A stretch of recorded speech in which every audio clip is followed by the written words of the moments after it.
జీవితాలను చిగురింపజేయగలవు నీవు. మోడుబారిన జీవితాలను చిగురింపజేయగలవు నీవు. మారానుభవం మధురముగా మార్చగలవు నీవు. మారానుభవం మధురముగా మార్చగలవు నీవు. మహోన్నతుడా నీ కృపలో నేను నివసించుట నా జీవిత ధన్యతయున్నది.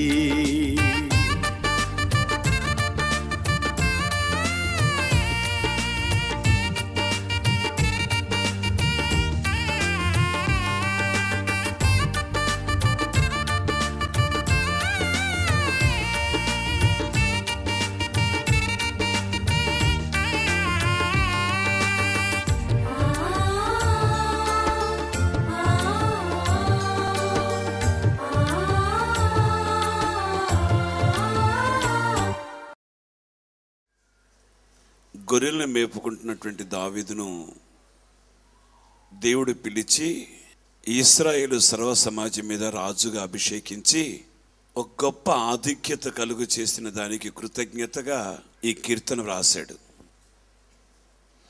నా ప్రాణమా యెహోవాను సన్నుతించుము, ఆయన చేసిన ఉపకారములలో దేనిని మరొకము.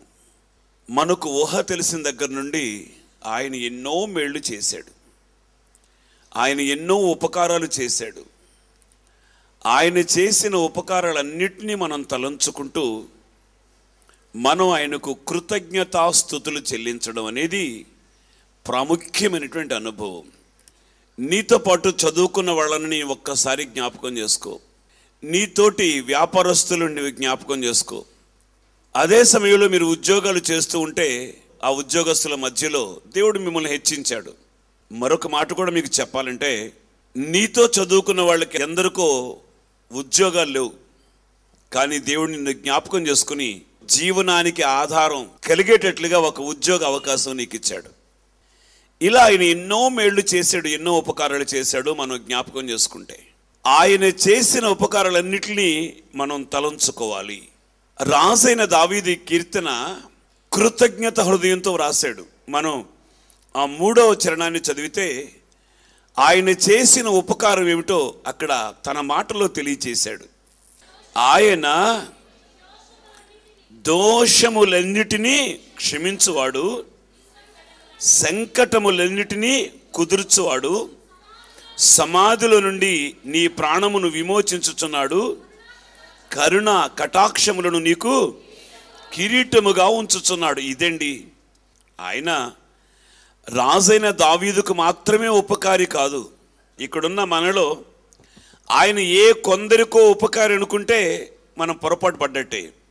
జీవం గల దేవుని మందిరంలో ఉన్న మనందరికీ ఆయన ఉపకారి. ఒకవేళ మనకు తెలివితేటలు లేకపోవచ్చు, లౌకిక జ్ఞానం అంటే లోక జ్ఞానం లేకపోవచ్చు, కానీ దేవుడు మనల్ని జ్ఞాపకం చేసుకుని మనల్ని ఆయన ఎవరికి చేతులు చాపకుండా, ఎవరి దగ్గర చేతులు కట్టుకు నిలబడకుండా ఆయన మనల్ని పోషిస్తూ ఉన్న దేవుడు.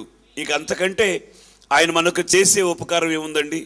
రాజైన దావీదు అంటాడు, ఆయన నేను చేసిన దోషాలన్నీ క్షమించాడు, నా సంకటాలన్నీ కుదిర్చాడు, ఆయన సమాధిలో నుండి నీ ప్రాణాన్ని కూడా విమోచిస్తాడు.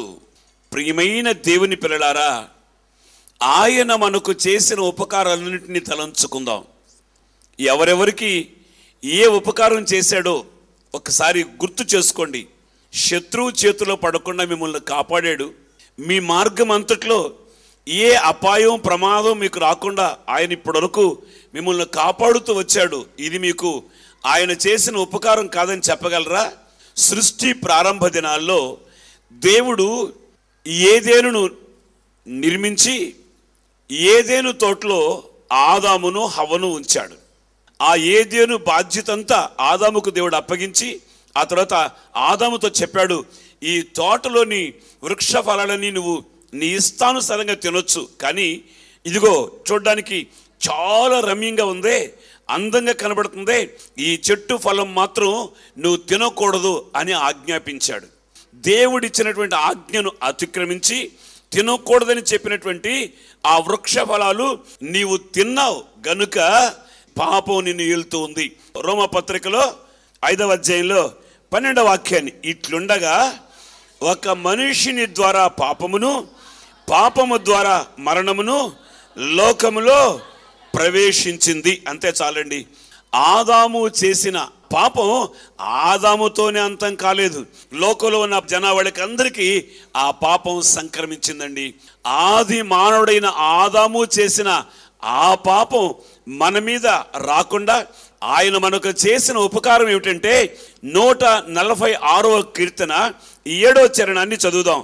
బాధపరచబడు వారికి ఆయన న్యాయము తీర్చును, ఆకలి గొనిన వారికి ఆయన ఆహారము దయచేయును, బంధించబడినటువంటి వారిని ఆయన విడుదల కలుగు చేశాడు. ఆదాము జీవితంలో దురాశ లేదేమో కానీ హవ్వమ్మ కొంచెం బలహీనపడిపోయింది. హవ్వమ్మ దగ్గరికి అపవాదిగాడు వచ్చి హవ్వతో చెప్పినటువంటి మాట ఏమిటంటే, మీరు ఈ పండు తినే రోజు నిశ్చయముగా చస్తారా అని దేవుడు చెప్పాడా అంటే, అపవాది హవ్వమ్మకి ఇచ్చినటువంటి ఆలోచన ఏమిటి తెలుసా? మీరు చావనే చావరు. ఈరోజు దేవుని ప్రజలను మనల్ని కూడా ఈ అపవాదిగాడు దురాలోచనల చేత మనల్ని కూడా మోసం చేస్తా ఉన్నాడు. అపవాది మాటలు నమ్మాము, ఎందుకు పనికి రాకుండా ఆత్మీయ జీవితంలో మనం చల్లారిన స్థితి లేకపోతే దిగజారిపోయిన స్థితికి వస్తాం. అందుకని జీవం గల దేవుని మాట విందాం, దేవుని మాటను హృదయంలో భద్రం చేసుకుందాం, దేవుని మాట నమ్ముదాం, వాక్యానుసారంగా నడుచుకుందాం. ఆది మానవుడైన ఆదాము చేసినటువంటి ఆ దోషం, ఆ పాపం ద్వారా మరణం అప్పటి నుంచే సంప్రాప్తమైంది అందరికీ. అయితే ఈ మరణంలో నుండి ఆయన మనల్ని విడిపించడానికి తన స్వంత కుమారుణ్ణి ఈ లోకానికి, చదవండి రోమపత్రిక 8వ అధ్యాయంలో 2వ వాక్యం, క్రీస్తు యేసునందు జీవమునిచ్చు ఆత్మ యొక్క నియమము పాప మరణ నియమముల నుండి, అంటే పాపము ద్వారా వచ్చినటువంటి మరణము నుండి ఆయన విడిపించెను. ఎట్లనగా ధర్మశాస్త్రము దేనిని చేయజాలకపోయెనో దానిని దేవుడు చేశాను, శరీరమును అనుసరింపక ఆత్మను అనుసరించి నడుచుకుని మనయందు ధర్మశాస్త్ర సంబంధమైన నీతి విధి నెరవేర్చబడవలెనని పాప శరీరాకారముతో పంపి ఆయన శరీరమందు పాపమునకు శిక్ష విధించెను. దేవునికి మహిమ కలుగునుగాక. చూడండి, మనల్ని ఎంతగా ప్రేమించాడు ఆయన, ఎంత ఉపకారం చేశాడో. త్రిత్వములో ఒకరైన యేసుక్రీస్తుని ఈ లోకానికి పంపి ఆయనకు పాప శరీరం అనుగ్రహించి ఆ పాప శరీరానికి ఆ శిక్ష ఆయన విధించాడు. ఎందుకని? ఆ పాపం మన మీదకి రాకుండా, నిత్య నరకాగ్నికి ఆహుతి కాకుండా మనల్ని రక్షించడానికి ఆయన తన సొంత కుమారుని లోకానికి పంపాడు. ఇది ఆయన చేసిన ఉపకారం కాదండి. రాజైన దావీదు చేసినటువంటి ఆ పాపలను కూడా ఆయన అన్నాడు, ఈ జిగట గల దొంగ ఊపుల నుండి నీవు నన్ను పైకెత్తావయ్యా, నీ రక్షణ మరల నాకు చూపెట్టావయ్యా, నాలో ఉన్న పరిశుద్ధాత్మను మరలా తీసుకోవద్దయ్యా.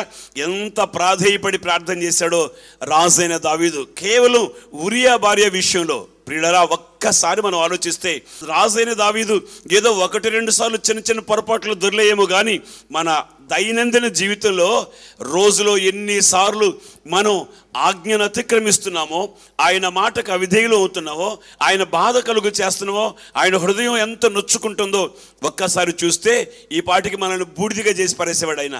కానీ ఆయన మనందరికీ ఉపకారి గనుక మనం ఎవరూ నశించిపోకుండా ఆయన మన మీద ఉన్న పాపాన్ని ఆయన కుమారుడు యేసుక్రీస్తు ద్వారా మనల్ని విడిపించి ఇప్పుడు మనల్ని ఆత్మీయంగా నిలబెట్టాడు. దేవునికి స్తోత్రం కలుగునుగాక. ఆయన ఆదాము చేసిన పాపానికి బదులుగా ఆదాముని పిలిచి ఆదాముతో మాట్లాడుతున్నాడు. ఆదాం, నీవు నా మాట వినలేదయ్యా, నా మాట వినకుండా నీ భార్య మాట విని నేను తినవద్దు అని చెప్పిన వృక్ష ఫలాలు నీవు తిన్నావయ్యా. అందుకని నేనేం చేస్తున్నాను తెలుసా, నీ నిమిత్తం ఈ నేల శపించేస్తున్నాను. అవునండి, మీరు బైబిల్లో ఆది కాండంలో 3వ అధ్యాయం 17వ వాక్యాన్ని చదువుదాం. ఆయన ఆదాముతో, నీవు నీ భార్య మాట విని తినవద్దని నేను నీకు ఆజ్ఞాపించిన వృక్ష ఫలములు తింటివి గనుక నీ నిమిత్తం నేల శపించబడి ఉన్నది, ప్రయాసముతోనే నీవు బ్రతుకు దినములన్నీ దాని పంట తిందువు, అది ముండ్ల తుప్పలను గచ్చ పొదలను నీకు మొలిపించును, పొలములోని పంట నీవు తిందువు, నీవు నేలకు తిరిగి చేరు వరకు నీ ముఖపు చెమట కార్చి ఆహారం తిందువు, ఏలయనగా నేల నుండి నీవు తీయబడితివి, నీవు మన్నే గనుక తిరిగి. ఏమండి, శపించబడినటువంటి అనుభవాలు. కేవలం ఆజ్ఞను అతిక్రమించడం ద్వారా ఆ తన స్వరూపంలో తన పోలిక చొప్పున సృజించబడినటువంటి ఆ మనిషి కూడా శపించబడినటువంటి అనుభవాలు నడిచాడు. అప్పటి వరకు ఏదేనులో వృక్ష ఫలాలు, ఆకాశ జలాలు తాగి ఆ చెట్లు పుష్పించి ఫలాలు ఇస్తే ఆ ఫలాలు తిన్నాడండి. ఇప్పుడు శపించబడినటువంటి అనుభవంలో గచ్చ పొదలు ముళ్ళ పొదల మధ్యలో ఇప్పుడు సేద్యం చేసి వ్యవసాయం చేసి ఆ పొలము పంట తినడం ప్రారంభమైంది. అంటే శపించబడినటువంటి అనుభవాలు. ఆదాముతో దేవుడు చెప్పిన మాట ఏంటంటే, నీ నిమిత్తం నీ నేల శపించేశాను, శపించబడిపోయింది. ప్రియులారా, ఒకసారి జీవ గ్రంథంలోని మాటల్ని మనసారా గ్రహించి అర్థం చేసుకోగలిగితే ఆ శపించబడినటువంటి అనుభవం నుండి ఆయన మనకు చేసిన మహోపకారం ఏమిటంటే, ద్వితీయోపదేశ కాండంలో 23వ అధ్యాయంలో 5వ వాక్యంలో సగభాగం నుంచి ఉంది. అది, నీ దేవుడైన యెహోవా నీ నిమిత్తం ఆ శాపం, ఏ శాపం? ఆజ్ఞాతిక్రమములు వచ్చిన పాపం, పాపం ద్వారా వచ్చిన మరణం అనే శాపం, ఆ భూమి మీదకి వచ్చిన శాపం, ఆ శాపాన్ని నీ కొరకు ఆయన మన మీదకి వచ్చిన శాపాన్ని అంతటిని దేవుడు ఆశీర్వాదకరంగా మారుస్తాడు. ఆమేనండి. ఇప్పటి వరకు నా జీవితంలో ఎదుగుబొద్దుగు లేకుండా పోయింది, నా జీవితం ఇది శపించబడినటువంటి అనుభవం, ఏమీ సారం లేకుండా ఉన్నాను అని చింతిస్తూ ఉన్నావా? ఈరోజు జీవంగల దేవుని వాక్యాన్ని వింటున్నావు. ఈరోజు ఖచ్చితంగా ఒక సేవకుడుగా మీతో చెబుతున్నాను, ఆయన మన మీద ఉన్న శాపం, ఆయన నీ మీద ఉన్న శాపాన్ని తొలగిస్తాడు. ఎంతోమంది జీవితంలో శపించబడినటువంటి అనుభవంలో కొనసాగుతూ ఉంటే మనల్ని ప్రేమించిన దేవుడు తన కుమారుడిని యేసుక్రీస్తుని లోకానికి పంపి మన శాపాన్ని సహితం ఆయన పోగొట్టి ఆశీర్వాదంగా మనల్ని నడిపిస్తా ఉన్నాడు. దేవునికి స్తోత్రం కలుగునుగాక. ఇక్కడున్న మీలో కొందరిని నేను నిలబెడితే, అన్నా ఒకప్పుడు దరిద్రం అనుభవించానన్నా, ఎవరి సంగతి అక్కర్లేదు, నేనే దరిద్రం అనుభవించాను, నాలాంటి దరిద్రం అనుభవించిన వాళ్ళు ఎవరు ఉండకూడదు. ఆమేనండి. అంత దరిద్రం అనుభవించిన వ్యక్తిని ప్రియుడా ఈరోజు ఆయన నా మీద ఉన్న శాపాన్ని తొలగించాడు, నన్ను ఆశీర్వాదానికి నిలబెట్టాడు. దేవునికి స్తోత్రం కలుగునుగాక. నన్ను మాత్రం కాదు, ఇక్కడ కూడి ఉన్న అనేకులు మీ అందరి జీవితంలో చాలా ధైర్యంగా చెప్తాను, ఎంత దరిద్రం, ఎంత శాపాన్ని అనుభవించారో. కానీ ఈరోజు ఆయన మనల్ని ఆశీర్వదించాడని చాలా కరాఖండిగా చెప్పగలను. ఆయన ఆశీర్వాదం మన మీదకి దిగి వచ్చింది, దిగి వస్తూనే ఉంది. దేవునికి స్తోత్రం కలుగునుగాక. దైవజనుడు పేతురు కూడా ఈ మాట చాలా స్పష్టంగా చెబుతున్నాడు. పేతురు మొదటి పత్రికలో 3వ అధ్యాయం 9వ వాక్యం వస్తుంది, ప్రయాసపడి శాప భారాన్ని మోస్తున్న సమస్త జనులారా నా దగ్గరికి రండి, మీ మీద నా శాపాన్ని తొలగిస్తాను, నేను మిమ్మల్ని ఆశీర్వాదానికి వారసులుగా చేస్తానని ఆయన పిలిస్తే ఇక్కడికి మనం వచ్చాం. ఇప్పుడు ఆశీర్వాదాన్ని మనం అనుభవిస్తూ ఉన్నాం. దేవునికి స్తోత్రం కలుగునుగాక. ఆయన చేసిన మరొక ఉపకారాన్ని కూడా నేను చెప్తాను. ఆయన రక్షణ మనకిచ్చాడు, రక్షణ ఆయనది, ఆయన రక్షణ మనకిచ్చాడు. కీర్తనల గ్రంథకర్త 3వ కీర్తన 8వ చరణం చదివితే, రక్షణ యెహోవాది, ఆయన రక్షణ మనకిచ్చాడండి. ఆయన చేసిన మహోపకారం ఏమిటంటే, నాశనానికి వెళ్ళిపోకుండా, పాతాళానికి వెళ్ళిపోకుండా ఆయన మనల్ని కాపాడి ఆ శాపం నుంచి విడిపించి ఆయన రక్షణ మనకు అనుగ్రహించాడు. ప్రవక్త యెషయా గ్రంథంలో కూడా ఈ రక్షణను గురించి ఒక చక్కటి మాట రాశాడు. యెషయా గ్రంథం 43వ అధ్యాయంలో మీరు 11వ వాక్యాన్ని ప్రారంభించండి. నేనే యెహోవాను, నేను తప్ప వేరొక రక్షకుడు లేడు, ప్రకటించిన వాడు నేనే, రక్షించిన వాడును నేనే, దాన్ని గ్రహింపచేసిన వాడును నేనే, ఏ అన్య దేవతయు మీలో ఉండలేదు, నేనే దేవుడును, మీరే నాకు సాక్షులు, ఇదే యెహోవా వాక్కు. అవునండి, రక్షణ అయింది, రక్షకుడు ఆయన. జకర్యా కుమారుడు యోహాను అరణ్యంలో ఉంటే ఆయన దగ్గరకు దేవుని వాక్యం వెళ్ళింది. దేవునికి స్తోత్రం కలుగును గాక. సర్ప సంతానమా, రాబో ఉగ్రత నుండి తప్పించుకొనుటకు మీకు బుద్ధి చెప్పిన వాడెవడు? ఆయన అరణ్యంలో ఆయన మార్గాన్ని సరళం చేశాడు. ఒకప్పుడు మనమందరం దేవుని వాక్యం ఎరగని వాళ్ళం, ఇప్పుడు జీవం గల దేవుని ఎరిగాం. దేవునికి స్తోత్రం కలుగును గాక. ఆయన ఇప్పుడు మనం నశించిపోకుండా దేవుని రాజ్య నివాసులుగా మార్చబడాలని ఆయన రాజ్య సువార్తను ప్రకటించాడు. ఈరోజు మనం అంతా జీవంగల దేవుని మందిరంలో ఉన్నాం, జీవంగల ఆయన వాక్యాలు వింటున్నాం. ఓపిక అంటే ఆయన మనకిచ్చిన రక్షణ. దేవునికి స్తోత్రం కలుగును గాక. ఆయన మనకి ఈ సువార్త ప్రకటించకపోతే మనం ఆయన నమ్మేవాళ్ళం కాదు. ఆ సువార్త ప్రకటించబడింది. నేను కూడా లేకపోతే ఒక తెలిసిన దగ్గర నుంచే దేవుని సేవకుని కాదు. అయితే అభిషేకించబడిన దైవ సేవకులు వాక్యం చెబుతుంటే వాక్యాన్ని విన్నానంతే. మా నాన్నగారు దేవుని వాక్యం చెప్తూ ఉండేవాడు మందిరంలో. నేను డ్రమ్ము కొట్టేవాడిని, మామూలుగా కొట్టేవాడిని కాదు, డ్రమ్ము కొట్టినంతసేపు డ్రమ్ము కొట్టేవాడిని. ఆ తర్వాత తుపాకు గుండు కూడా దొరికేవాడిని కాదు. సాధారణమైనటువంటి విశ్వాసిగా దేవుని సన్నిధిలో అడుగు పెట్టాను. ఆ తర్వాత దేవుని వాక్యాన్ని వింటా వచ్చాను. సేవ చేయాలనుకునే ఒక మనస్సు నా లోపల లేనే లేదు. కానీ ఓ భయానకమైన పరిస్థితిలో, ఆ భయంకరమైన రోగంలో నుంచి నన్ను ఆయన బాగు చేసి ఆయన సేవకు నన్ను పిలిచాడు. ఇప్పుడు మీ ఎదుట నిలబెట్టాడు. దేవునికి స్తోత్రం కలుగునుగాక. నేను ఇక్కడ నిలబడడానికి కారణం ఏమిటంటే కేవలం ఆయన వాక్యాన్ని, ప్రకటించబడినటువంటి ఆయన వాక్యాన్ని వినడం ద్వారా. బైబిల్లో యెషయా గ్రంథంలో మనం చదువుతాం, నేనే ప్రకటించిన వాడను, నేనే ఆయన వాక్యాన్ని ప్రకటించాడు. ఆయన వాక్యాన్ని ప్రకటించగా విని మనం రక్షించబడ్డాం. బైబిల్లో దైవజనుడు పౌలు ఈ విషయం ఇంకొంచెం తేటగా వ్రాసాడు. రోమపత్రిక 10వ అధ్యాయం 17వ వాక్యంలో, కాగా వినుట వలన విశ్వాసము కలుగును, వినుట క్రీస్తును గూర్చిన మాట వలన కలుగును. మార్కు సువార్తలో మీరు 16వ అధ్యాయాన్ని 16వ వాక్యాన్ని చదివితే, నమ్మి బాప్తిస్మము పొందినవాడు రక్షించబడును, నమ్మని వానికి ఆ శిక్ష వచ్చి పడుద్దేమో, ఇంకా మరలా శిక్ష ఎందుకని వాక్యాన్ని విని, వాక్యాన్ని నమ్మి, వాక్యాన్ని గ్రహించి, వాక్యానికి లోబడి విధేయుడినై నమ్మి బాప్తిసం పొందాను. రక్షణ ఆనందాన్ని నేను ఇప్పుడు అనుభవిస్తూ ఉన్నాను. మనలో చాలా మంది వాక్యానికి విధేయులయ్యారు, వాక్యాన్ని హృదయంలో భద్రం చేసుకున్నారు, తద్వారా రక్షణ పొందారు. ఇంకా రక్షణ పొందకుండా కొంతమంది ఉన్నారు. వారికి కూడా ఒక సేవకుడిగా నేను చెప్పేది ఏమిటంటే, రక్షణ అయింది, నాది కాదు. ఇంకా రక్షించబడకుండా ఉన్నవాళ్ళు వెంటనే రక్షణ ఆనందాన్ని అనుభవించుదురుగాక. ఆ అజ్ఞాన కాలంలో దేవుడు చూసి చూడనట్టున్నాడు. ఇప్పుడైతే అంతటా అందరూ మారు మనస్సు పొందవలెనని మనుష్యులకు ఆయన ఆజ్ఞాపించాడు. అదే యెషయా గ్రంథంలో 63వ అధ్యాయం 8వ వాక్యాన్ని 9వ వాక్యాన్ని కూడా చదువుదాం. వారు నా జనులనియు అబద్ధములాడనేరని పిల్లలనియు అనుకుని ఆయన వారికి రక్షకుడాయను. వారి యావత్ బాధలో ఆయన బాధను చూడండి. ఆయన మన కొరకు చేసిన ఉపకారం. ఇక్కడ బాధలు నాకు రావు, బాధలు లేవు అన్నవాళ్ళు ఎవరైనా ఉంటారంటే నాకు తెలిసి ఎవరు ఉండరు. బాధలు లేని వాళ్ళు ఎవరండి? అందరికీ బాధలు ఉంటాయి.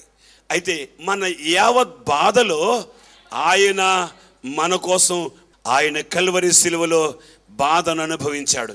వాడు కర్రలతో కొడుతుంటే, చేతుల్లో మేకులు కొడితే, కళ్ళలో మేకులు కొడితే, డొక్కలో బళ్ళంతో పొడిస్తే, తల మీద ముళ్ళ కిరీటం పెడితే, రక్తం ఏరులై ప్రవహిస్తూ ఉంటే ఆయన నా కోసం రక్షణ ఆనందాన్ని కలుగు చేశాడు. మరి ఇంత గొప్ప రక్షణను దేవుడిస్తే ఈ రక్షణను మనం నిర్లక్ష్యం చేస్తే ఎట్లా అండి? ఈ రక్షణ మనం నిర్లక్ష్యం చేయొచ్చా? దైవజనుడు పేతురు చెప్తాడు ఈ మాట. అపోస్తుల కార్యాల గ్రంథం 4వ అధ్యాయం 12వ వాక్యాన్ని ఒక్కసారి చదువుదామండి. మరి ఎవని వలనను రక్షణ కలుగదు, ఈ నామముననే మనం రక్షణ పొందాలి. ఏ నామంలో రక్షణ లేదు, యేసు క్రీస్తు నామంలోనే మనకు రక్షణ. ఇంత గొప్ప రక్షణ ప్రియులారా, మన మీద ఉన్న శాపాన్ని ఆయన తొలగించి ఆశీర్వాదకరంగా మార్చాడు. రక్షణ లేకుండా ఉన్నప్పుడు రక్షకుడుగా ఆయన ఈ లోకానికి దిగి వచ్చాడు. ఆయన రక్షణ ఆయనది, ఆ రక్షణ ఆయన మనకిచ్చాడు. మనం రక్షణ పొందేటట్టుగా చేశాడు. సువార్త మన కోసం ప్రకటింప చేశాడు. సువార్త ఎరగని మన కోసం, సువార్త నమ్మని మన కోసం ఆయన తన సేవకులను పిలుచుకున్నాడు.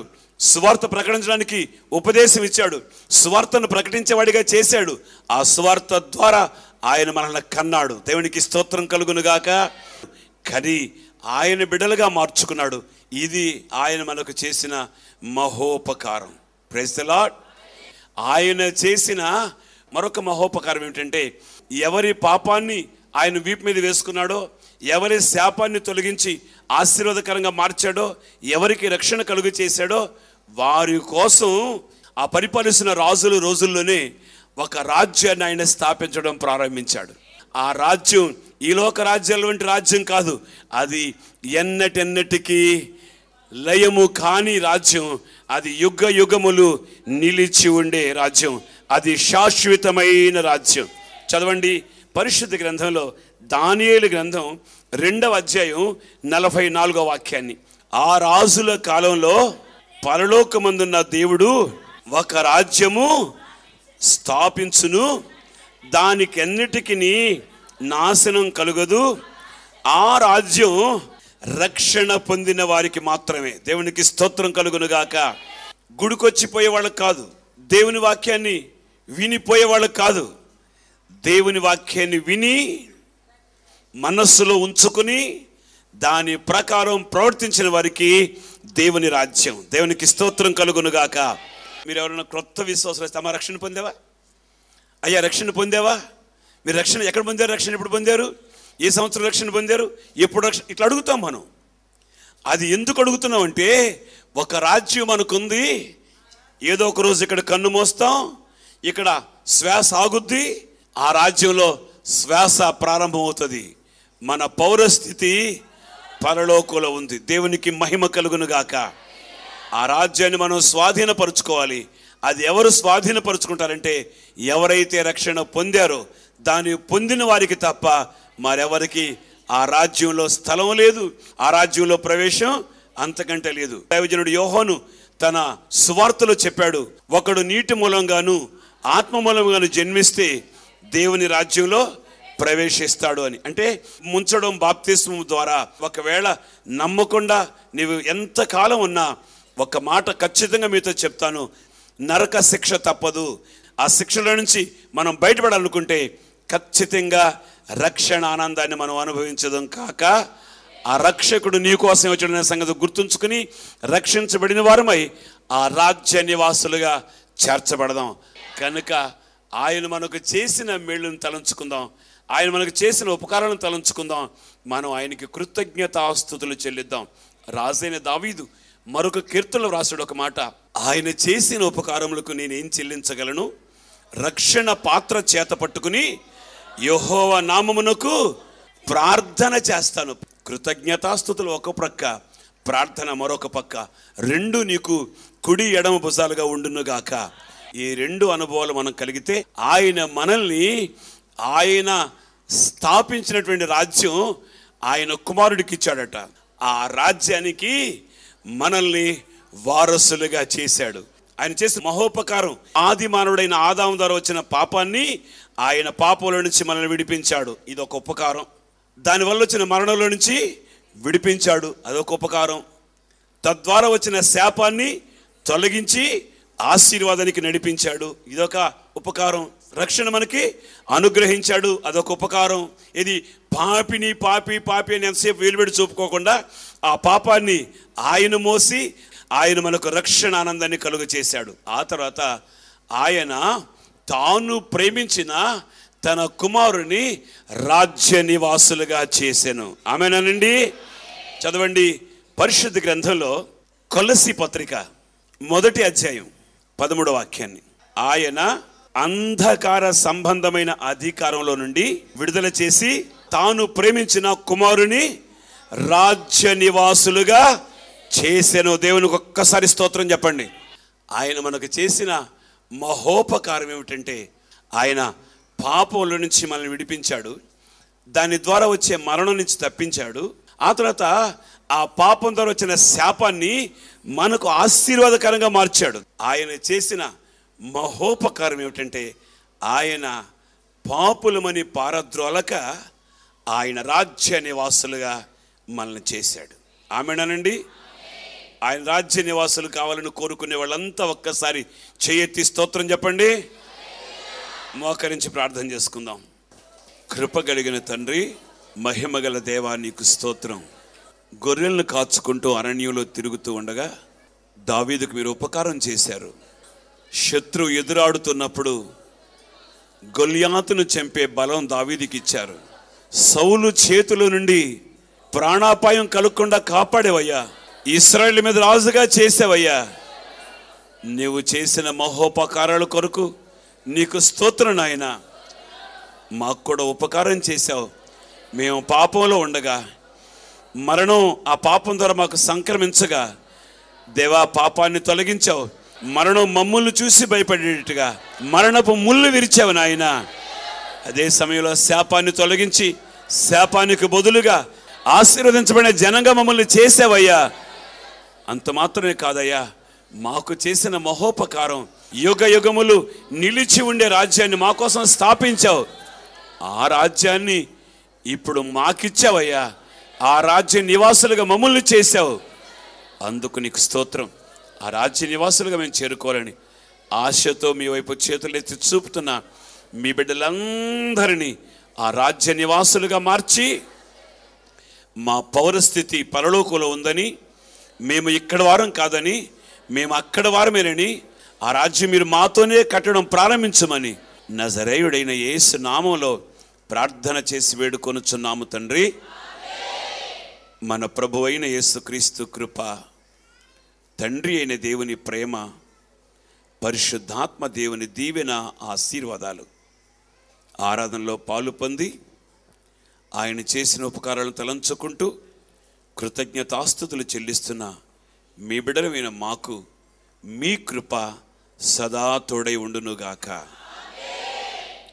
ఆమేన్, ఆమేన్, ఆమేన్. అందరికీ వందనాలు.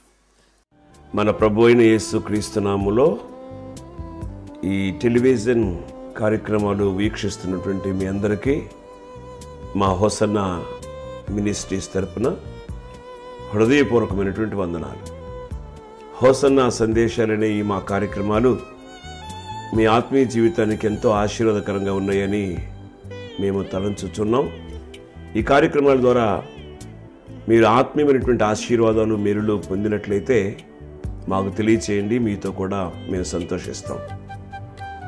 అదే సమయంలో మీ ప్రార్థనా అవసరాలు ఏమైనా ఉంటే ఈ స్క్రీన్ మీద కనబడుతున్నటువంటి నంబర్కి మీరు ఫోన్ చేసి ఈ ప్రార్థనా అవసరాలు చెప్పచ్చు. మీ ప్రార్థనా అవసరాల కొరకు మేము ప్రత్యేకంగా ప్రార్థన చేస్తాం. హోసన్నా ఆరాధనలో ఏలూరులో ప్రతి ఆదివారం ఉదయం 8:30 గంటల నుండి 10:30 గంటల వరకు జరుగుతుంది. ఆ ప్రాంతానికి మీరు ఎప్పుడైనా వచ్చినప్పుడు ఆ దగ్గరలో ఉన్న మీ బంధువులకు తెలియచేయండి, వారిని ప్రోత్సాహపరచండి. ఏ ప్రార్థనా మందిరానికి ఆరాధనకు వెళ్ళకపోతే ఈ మా ప్రార్థనా మందిరానికి మిమ్మల్ని ఆహ్వానిస్తున్నాం. అదేవిధంగా గుడివాడలో కూడా హోసన్నా ప్రార్థనా మందిర్లో ఆదివారం ఉదయం 10:30 గంటల నుండి 1 గంట వరకు ఆదివారం ఆరాధనలు జరుగుతాయి. ప్రతి నెల ఆఖరి రోజు రాత్రి గుడివాడ హోసన్నా ప్రార్థనా మందిరంలో సంపూర్ణ రాత్రి ఉపవాస ప్రార్థన జరుగుతుంది. ఈ ప్రార్థనలు అనేక మంది రోగులు, బలహీనులు, ఆయా సమస్యల చేత పీడించబడుతున్న వారు వచ్చి ప్రార్థనలో పాలు పొంది ఇప్పటికే మేలులు పొందుతున్నారు. మీదైనా సమస్య లేకపోతే ఏ విషయమైనా ఆ ప్రభువుతో పోరాడే అనుభవం ఇక్కడ ఉంటుంది కనుక మీ సమస్యల కొరకు ప్రార్థన చేస్తాం. ఒక రాత్రి ప్రార్థనలో పాలు పొందండి, మీరు మేలు పొందుతారు. ఈ టెలివిజన్ కార్యక్రమాలు చూస్తున్న ప్రేక్షకులకు ఒక ప్రత్యేకమైనటువంటి విన్నపం. ఈ టీవీ పరిచర్య కొరకు అలాగే సంఘ పరిచర్య కొరకు మీరు ప్రార్థన చేయాలని, ప్రార్థన చేస్తూ ఉంటారని ఆశిస్తూ ఉన్నాను. ప్రభువైన యేసుక్రీస్తు నామములో మీకు వందనాలు తెలియజేస్తున్నాను. దేవుడు మిమ్మల్ని ఆశీర్వదించును గాక.